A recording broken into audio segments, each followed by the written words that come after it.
6টি গ্রামে উড়ছে মুস্কা ডোমেস্টিকা। যে কোনো সময় ছাড়তে পারে কলেরা, ডায়রিয়া, টাইফয়েডের মতো রোগ। অত্যন্ত বিপজ্জনক মাছি, জানালেন প্রাণীবিদ্যার অধ্যাপক। জলপাইগুড়ি জেলার রাজগঞ্জ ব্লকের সন্ন্যাসীকাটা অঞ্চলে মাছির উপদ্রবে অতিষ্ঠ 6টি গ্রাম। খাবার খেতে বসলে পাতে পড়ছে মাছি। গৃহস্থের উঠোন থেকে রান্নাঘর সর্বত্রই ভনভন করছে মাছির দল।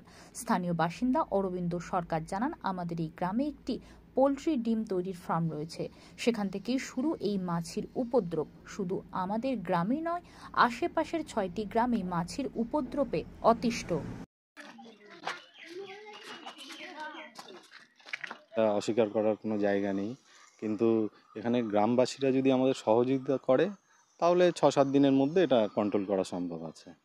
কিন্তু এটা তো একদিন থেকে না, এটা তো বহুদিন থেকে সমস্যা হচ্ছে। তাহলে আপনারা এতটা সমস্যা হচ্ছে, তাহলে এতদিন থেকে কেন কন্ট্রোল করেননি? সেই হিসাবে গ্রামবাসীদের সহযোগিতাটা তো দরকার আমাদের।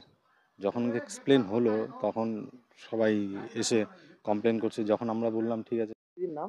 শিখা মণ্ডল। বলছি দিদি, কি অসুবিধায় পড়তে হচ্ছে? মাছির অত্যাচার, মানে থাকাই যাচ্ছে না, খাইতে পারতেছে না, তরকারিতে মাছি পড়তেছে, রান্না করতে পারছে না, ঢাকা দিয়ে রান্না করতে হচ্ছে, তাও মাছি পড়ে থাকতেছে।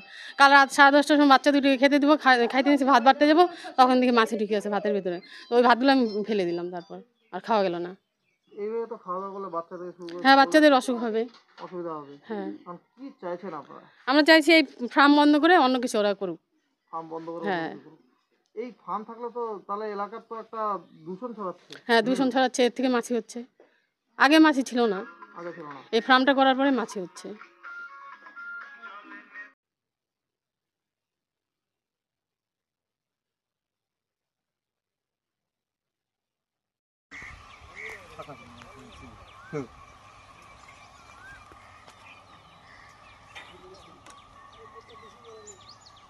নির্দিষ্ট দিন ঠিক করে রাখে, সেটা শোনা সেটা অন করে আসতে হবে।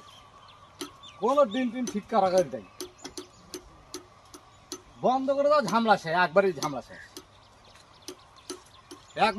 বন্ধ করে দাও, ঝামেলা শেষ একবার। অনেক দূরে ভালো বার পাতা শোনা ঘন্টু পাতা শোনা বলবে, সে পড়বে বাইরে যা দেখে। এখানে কি এটা পিকচারটা বাইরে দেখে দাদা।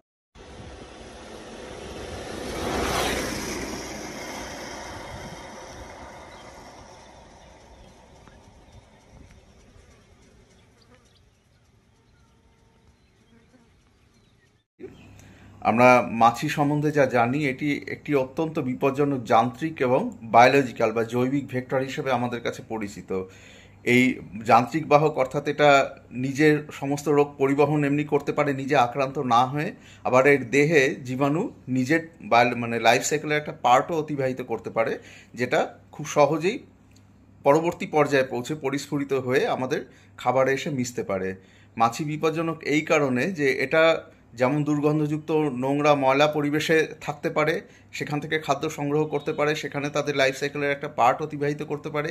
একইভাবে তারা আবার খাদ্য সংগ্রহ করতে আমাদের যে দৈনন্দিন জীবনে যে সমস্ত জিনিসপত্র বা আমাদের ঘরবাড়ি, খাবার দাবার ইত্যাদির মধ্যে এসেও এরা বসে। এদের বডি সারফেস এবং এদের যে খাদ্যনালী, দুটো জায়গায় জীবাণুর যে বাসস্থান, টেম্পোরারি বা কিছু মানে একটি দীর্ঘস্থায়ী বাসস্থানের পক্ষে আদর্শ জায়গা। আর মাছির যে সমস্ত রোগ ছড়ায় তার মধ্যে আমাদের অধিকাংশ অনেক পরিচিত রোগী ওর মধ্যে আছে। কলেরা, টাইফয়েড, ডায়রিয়া, এছাড়াও বিভিন্ন ভাইরাস ঘটিত বিপজ্জনক রোগ, ইভেন যক্ষ্মা রোগের জীবাণু মাছি বহন করে। বিভিন্ন টিনিয়া বা অ্যাসকারিস জাতীয় যে কৃমির যে একটা জীবনচক্রের পার্টিকুলার ফেজ, এটাও এরা বহন করতে পারে। এই জন্যই মাছি আমাদের কাছে ভীষণ একটি বিপজ্জনক বাহক, রোগের বাহক হিসেবে পরিচিত। পাতলা পায়খানা, বমি। এখন কিসের জন্য হচ্ছে এরকম, কি মনে করছেন? এই যে মাছের জন্য, খাওয়া খাদ্যের জন্য। মাছের জন্য, খাওয়া খাদ্যের জন্য? এখন কি মানে ডাক্তার কাছে গেছিলেন নাকি? হাসপাতালে গেছিলাম। হাসপাতালে কয়দিন ছিলেন অ্যাডমিট? 2 দিন। 2 দিন অ্যাডমিট থেকে আসলেন। তো এইভাবে যদি